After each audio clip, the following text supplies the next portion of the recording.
El tema de hoy va a ser fractura de columna cervical. Empezaremos hablando sobre los tipos generales de lesiones, entre los cuales va a estar mecanismos de alta energía contra mecanismos de baja energía. Las lesiones ocasionadas por mecanismos de alta energía, aquí se incluyen las fracturas de luxaciones de la columna vertebral, que se producen como consecuencia de accidentes de tráfico, accidentes laborales y precipitaciones. Va a ser más común en los adultos jóvenes, mientras las lesiones producidas por mecanismos de baja energía son fracturas que se producen tras caídas banales o incluso simples esfuerzos en el contexto de una fragilidad ósea incrementada. Esa fragilidad ósea que predispone a la aparición de estas es presente en dos tipos de situaciones fundamentalmente, en la osteoporosis, y por eso las denominamos como fracturas vertebrales osteoporóticas, y las lesiones tumorales, que se denominan fracturas vertebrales patológicas. Las funciones o las fracturas y las luxaciones de la columna vertebral comprometen pues la estructura y esta a su vez pues a las funciones. Estas se van a dividir en dos, en la función de sostén, que es la carga y transmisión de esfuerzos, y la función de movilidad y de la protección de las estructuras neurológicas, donde está el cordón medular y raíces. Una columna vertebral es estable cuando mantiene su estructura y función ante cargas y socializaciones fisiológicas, como lo viene siendo pues caminar o ponerse de pie. Por el contrario, una columna inestable será aquella en la que posibles que parezcan alteraciones de su estructura anatómica o de su función ante cargas o solicitaciones fisiológicas. La inestabilidad la vamos a dividir en tres: la inestabilidad mecánica o anatómica, la inestabilidad clínica y la inestabilidad neurológica. La inestabilidad mecánica o anatómica nos indica que ante cargas fisiológicas la estructura de la columna se va a modificar, se va a desplazar las estructuras y los fragmentos. Y esto puede ocasionar problemas como el desarrollo de una deformidad y el dolor o el déficit neurológico. Mientras la inestabilidad clínica nos indica que aunque quizás la estructura de la columna no se va a modificar más allá de la alteración producida con la lesión, ya sea por la alteración inicial que se ha originado o por el desarrollo de la deformidad, por la falta de consolidación de la fractura, el paciente va a presentar dolor y discapacidad para más allá del cuadro agudo. La inestabilidad neurológica, a su vez, nos indica que hay o puede aparecer o agravarse, que sería la progresión, que son los daños neurológicos. Este tipo de inestabilidad es importante identificarla precozmente, pues algunas de las alteraciones neurológicas que puede aparecer son irreversibles una vez establecidas.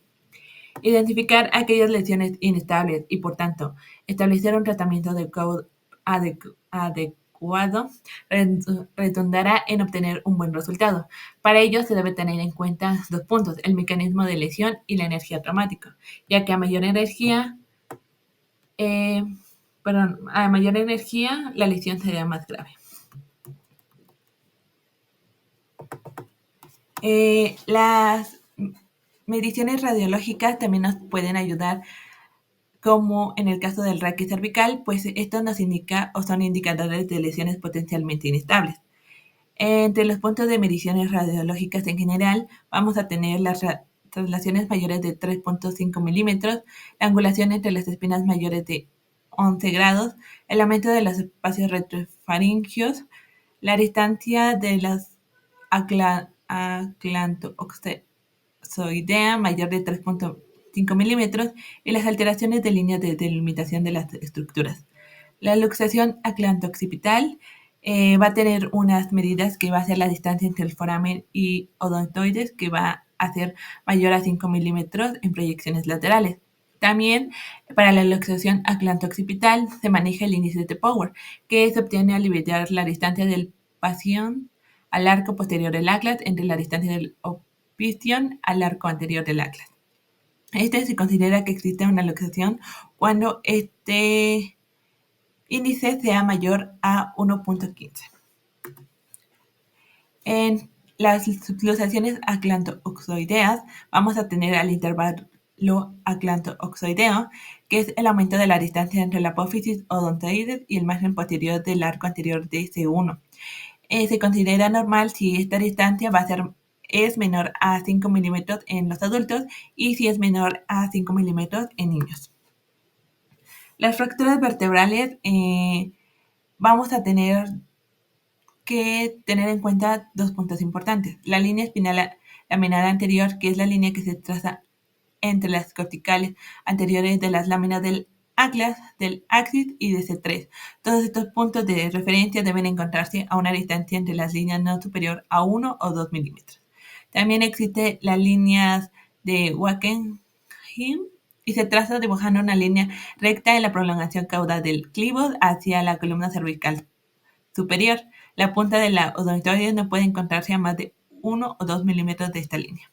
Y en la imagen se observa cómo la W es la línea de Wackenheim y Wackenheim.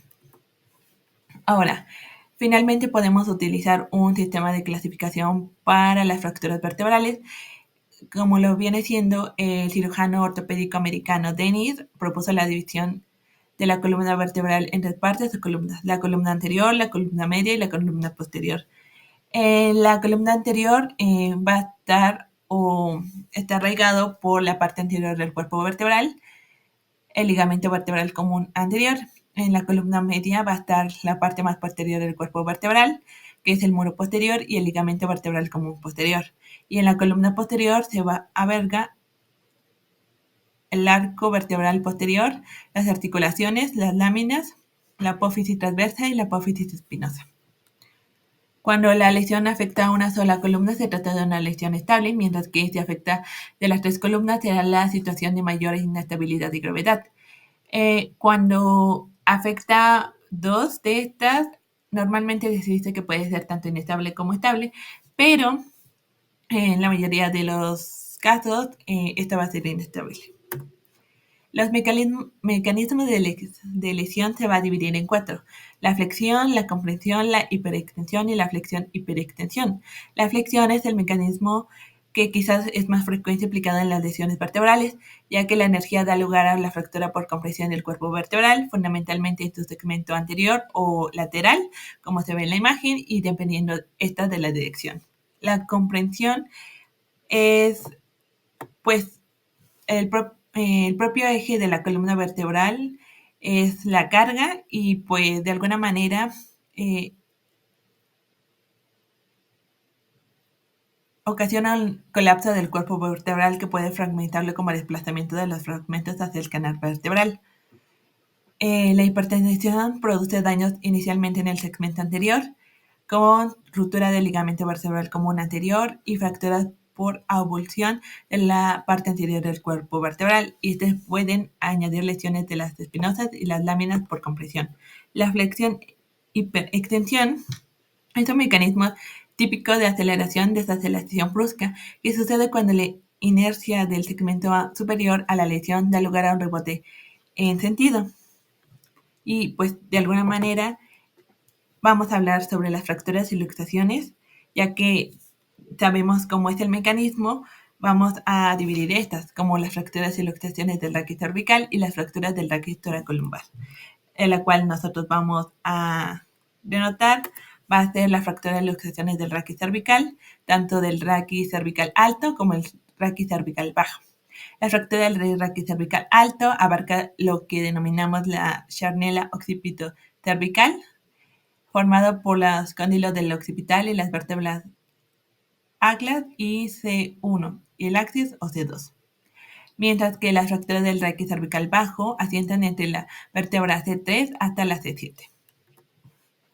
Las fracturas del raquis cervical alto aparecen en pacientes que han sufrido traumatismo sobre el cráneo, como la compresión, los vuelcos o las zambullidas.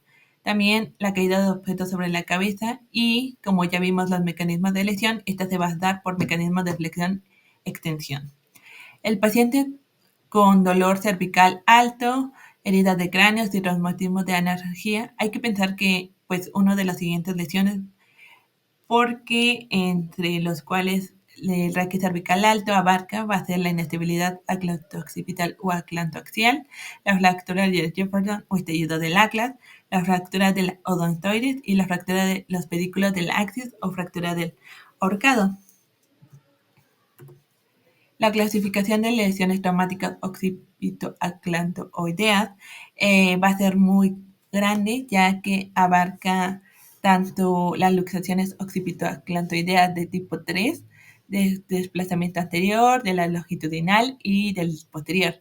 Los fragmentos del cóndilo occipital, como la fractura aislada del cóndilo occipital, la fractura del cóndilo por extensión y la avulsión del cóndilo. La luxación rotatoria aclantoidea va a ser rotación anterior de su masa de Atlas o rotación o luxación anterior y luxación posterior.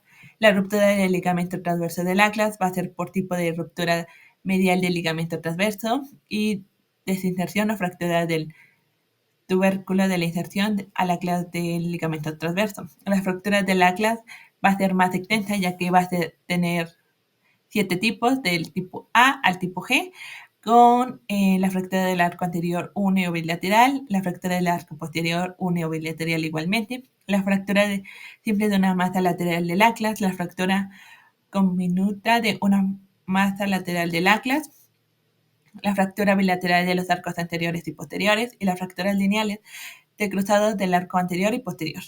También vamos a tener la tipo G, ruptura aislada del ligamento transverso del Atlas. Las fracturas de los odontoides van a ser dos tipos de fracturas, la fractura del ápex y la fractura de la base.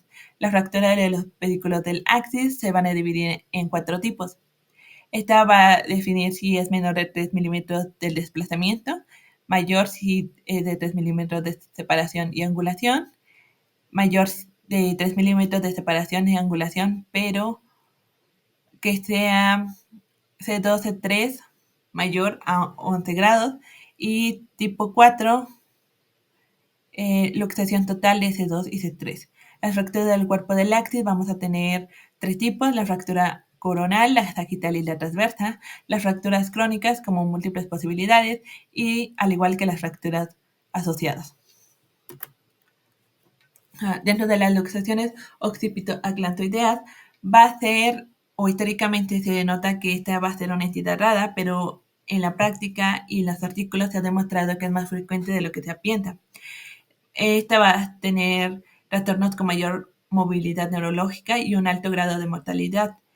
El diagnóstico normalmente se ve más en los reportes de autopsia, ya que se ha planteado que su incidencia varía entre el 6 al 8% de los accidentes de tránsito acompañados de consecuencias fatales en pacientes que mueren en las primeras horas después del accidente y donde la causa primaria es el reumatismo de la columna cervical. Esta frecuencia puede elevarse hasta el 20 o al 30% y también se denota que es más recurrente en la población pediátrica. La fractura del cóndilo occipital es infrecuente o rara, más aún en niños y durante la adolescencia. El 30% está asociado a la luxación aclanto-occipital y su diagnóstico pasa a menudo desapercibido en las radiografías simples. Por ello, se recomienda la utilización de la tomografía computarizada y el conocimiento de esta afección, su diagnóstico precoz y su corrección manejo clínico puede prevenir posibles lesiones neurológicas tales como la parálisis de los nervios craneales o la compresión medular.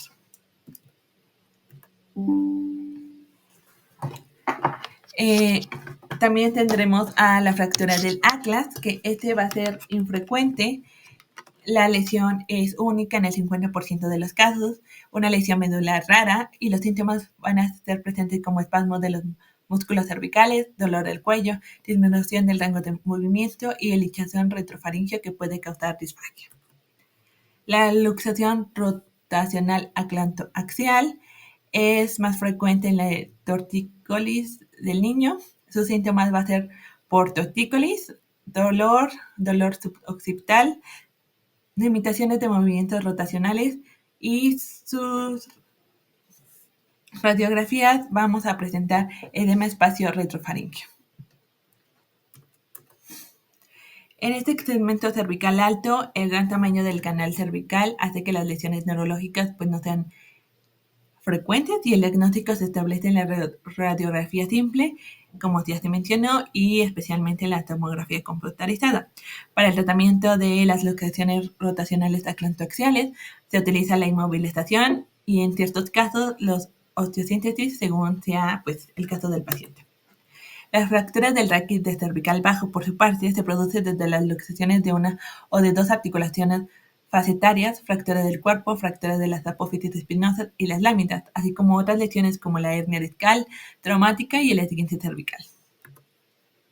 Dentro de estos vamos a tener la clasificación de White o Pallavi para la inestabilidad de la columna cervical baja y los elementos a establecer son elementos anterior destruido, que si lo tienes va a ser una puntuación de 2, elemento posterior destruido con igual puntuación de 2, traslación en el plano sagital mayor a 3.5 milímetros, la rotación en el plano sagital mayor a 11 grados, la alteración neurológica medular.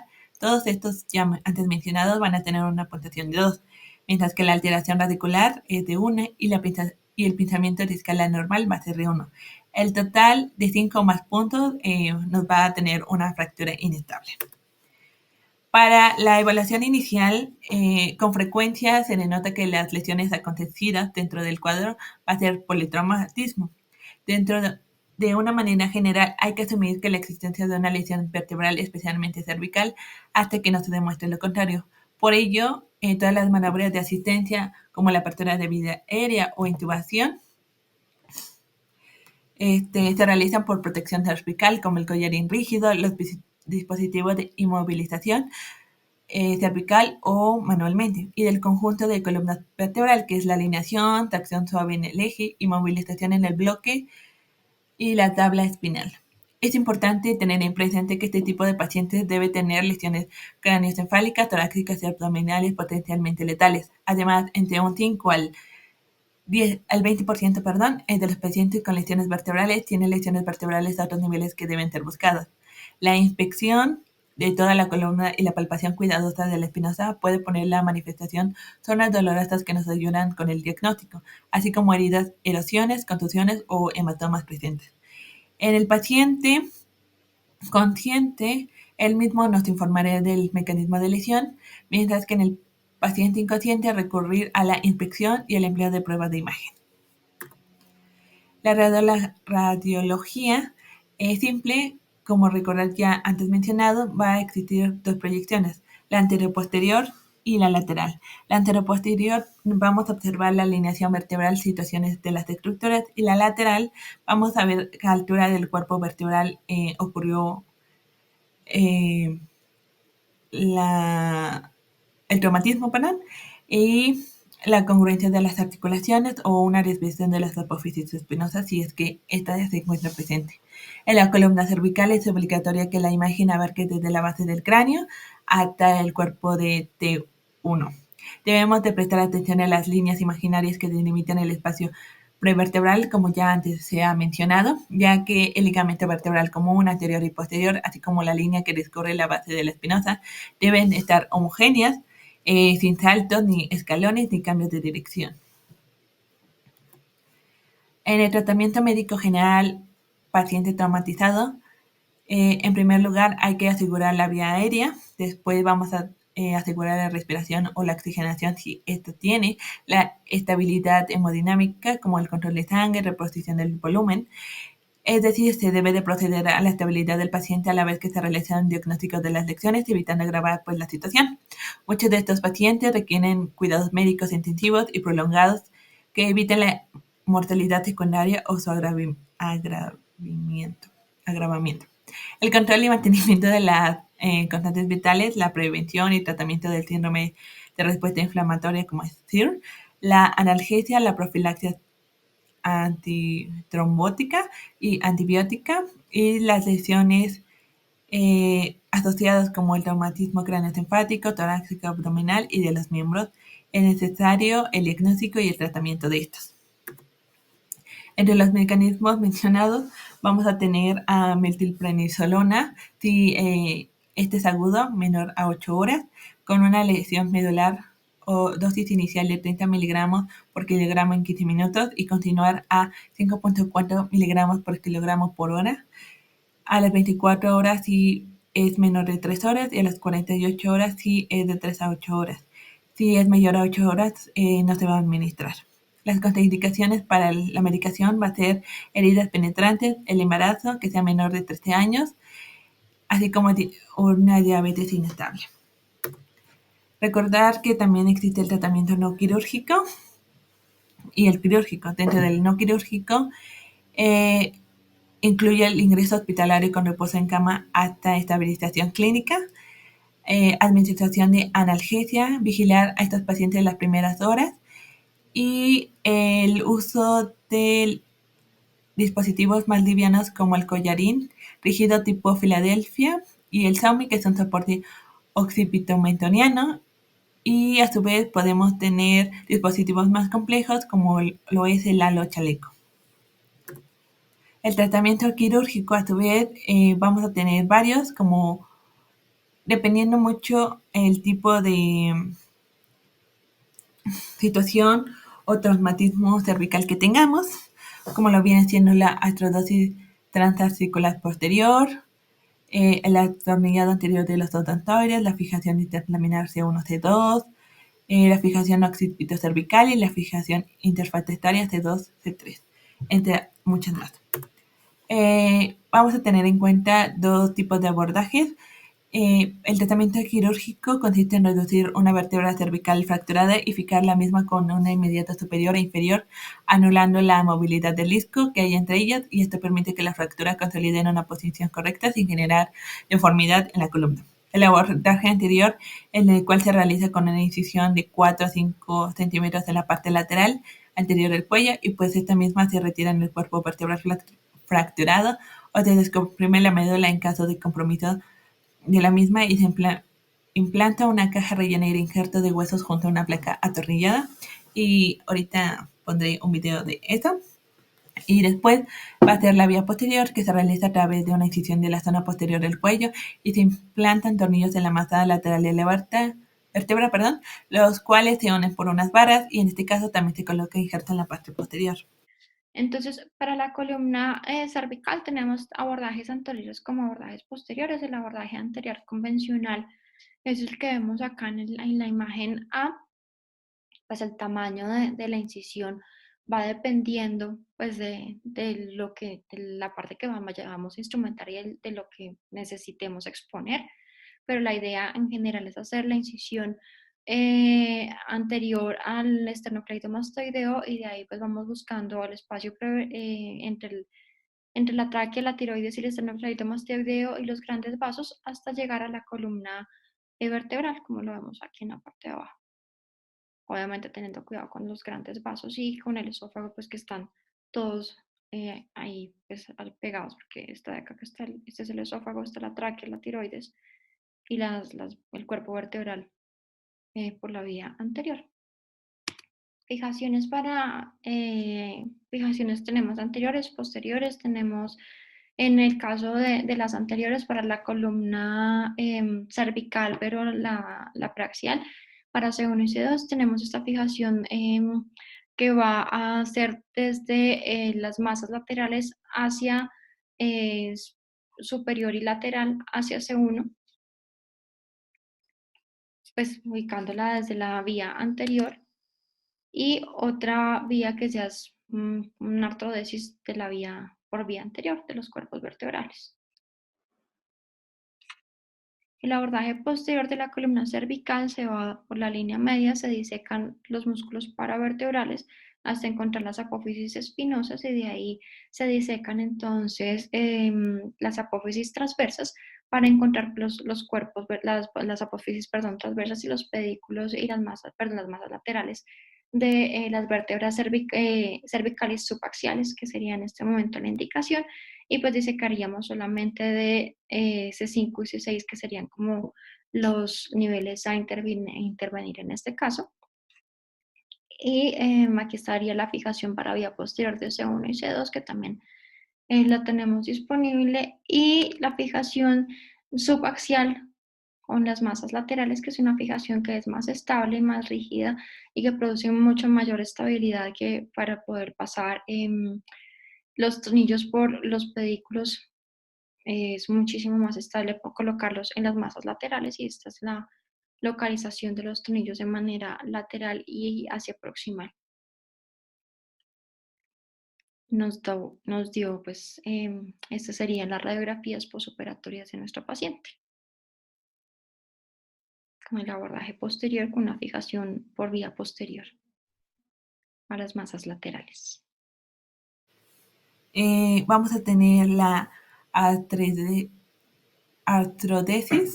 transarticular posterior C1, C2, y esta normalmente es más para la ruptura del ligamento transverso, la fractura del cuerpo del axis y la fractura del pedículo del axis. Y protegiendo las estructuras neurales y vasculares, se fijó la primera vértebra cervical a la segunda, que se encuentra en este nivel, que son las arterias vertebrales, y logrando colocar tornillos en lo que se llaman las masas laterales de C1 y las láminas de C2. Y posteriormente se unieron con unas barras para permitir lo que se denomina osteosíntesis, y se colocó hueso del banco de nuestro hospital para lograr finalmente y a largo plazo la artrodesis, o sea, la función definitiva y ósea generada por el propio paciente. Mientras que la fijación occipito-cervical se va a dar por la fractura del atlas, la fractura del cuerpo del axis y la fractura de las crónicas pedículos del axis. Y en cada uno de estos voy a poner un videito. La placa occipital aparece en la izquierda de la pantalla, la cual está unida con barras a los tornillos que están en el cuello. También se puede observar en esa fotografía la zona en la cual se removió el arco posterior del atlas, parte del hueso occipital y parte del axis. El constructo final se puede observar en esta tomografía con reconstrucción y realce del material quirúrgico, tornillos hacia las vértebras cervicales, barras, travesaño, placa occipital, esto con el afán de darle soporte al cuello, un cuello que no tiene soporte por la pérdida de la capacidad del cuerpo de darle ese soporte secundario a la lesión metastásica. Y eso sería todo por mi parte. Gracias.